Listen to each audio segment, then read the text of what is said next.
Okay, hello everyone. So, welcome back sa aking channel. Ayan, so ngayon po i-share ko sa inyo ang ginawa kong interactive PowerPoint presentation which is ginamit ko po ito sa aking class observation. So, ang topic po natin dito is measures of position, percentiles for ungrouped data. So, i-share ko po ang ginawa kong interactive PowerPoint presentation which is ito yung review para sa quartiles and deciles. Okay, so let's start. So, una po sa lesson plan ko, ayan, nag-start po ako sa short prayer and then, so greetings natin. And the next, ito po yung pinaka slide ng review natin, So, nilalaman po nito yung mga questions po tungkol sa quartiles and deciles. Okay, so meron tayong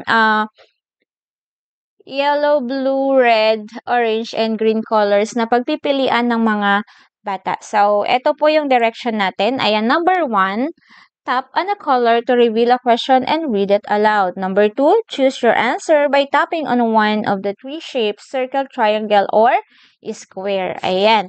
So, meron tayong 5 colors na pagpipilian po ng mga bata. Let's try natin pong itap isa-isa.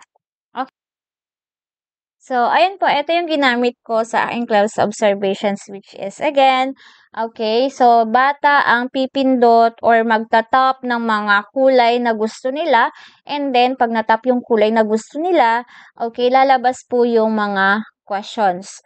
And then after that, ayun sa mga questions, meron tayong pagpipilian na circle, triangle, and square.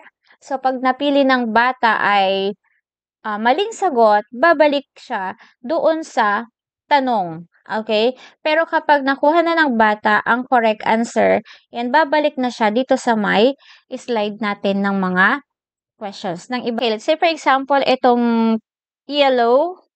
Okay, so kung pag clinic natin tong yellow color na to, ayan, marireveal po yung question natin. What is the first quartile in the data set? Okay, let's say for example, ang sagot ng bata is 25%. Then, okay, marireveal po yung sagot na 25%. Okay, pagka-click po natin dito sa correct na to, okay, babalik po tayo dun sa slide na to. Okay? Let's say for example naman, okay, itong pangalawang yellow. Okay, pag-click ko po ito, which is, meron na naman tayong another question. What is the third quartile in a data set? Okay, so let's say for example, ang sagot ng bata dito is circle.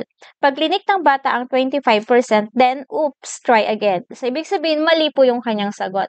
I-click ulit natin tong oops, try again para babalik po tayo dun sa tanong. Okay? So, let's say for example, ang sagot ng bata ay 50%. Okay?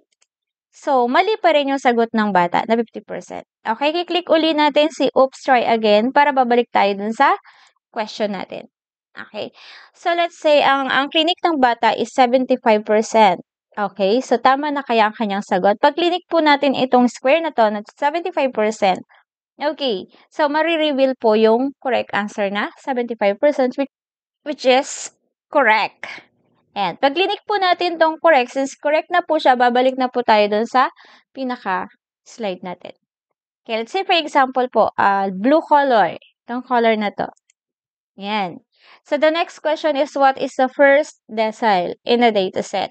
So let's say for example, ang clinic ng bata, ang sagot ng bata is itong square. Okay, 100%.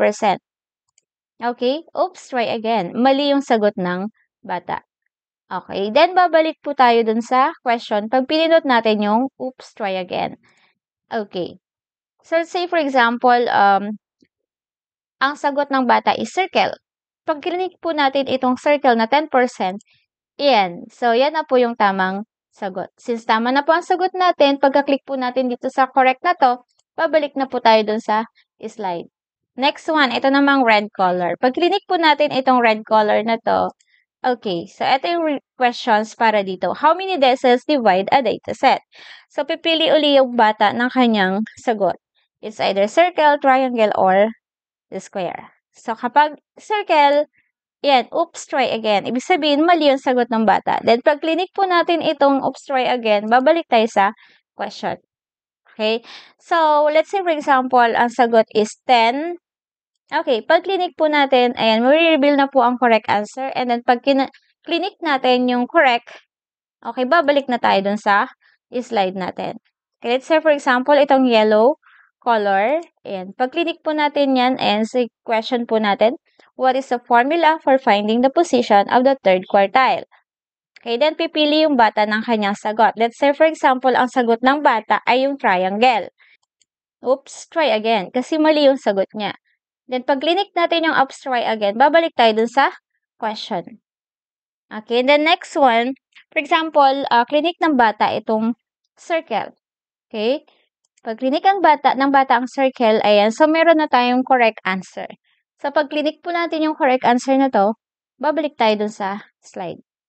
Okay, last one, green color naman, ayan. So what is the formula for finding the position of the fourth decile? So pipili uli yung bata ng kanyang sagot. Okay. So circle, oops, try again. So mali yung sagot niya sa circle. Pag triangle naman, oops, correct. So, pag pinindot natin si correct, pabalik na tayo sa slide natin. So, that's all for now po and thank you for watching. Ayan, so sana po may natutunan po kayo at may naibahagi ako sa inyo. Ayan, sana nakatulong po ako sa inyo. Thank you so much and please don't forget to like, share, and subscribe. Thank you so much for watching.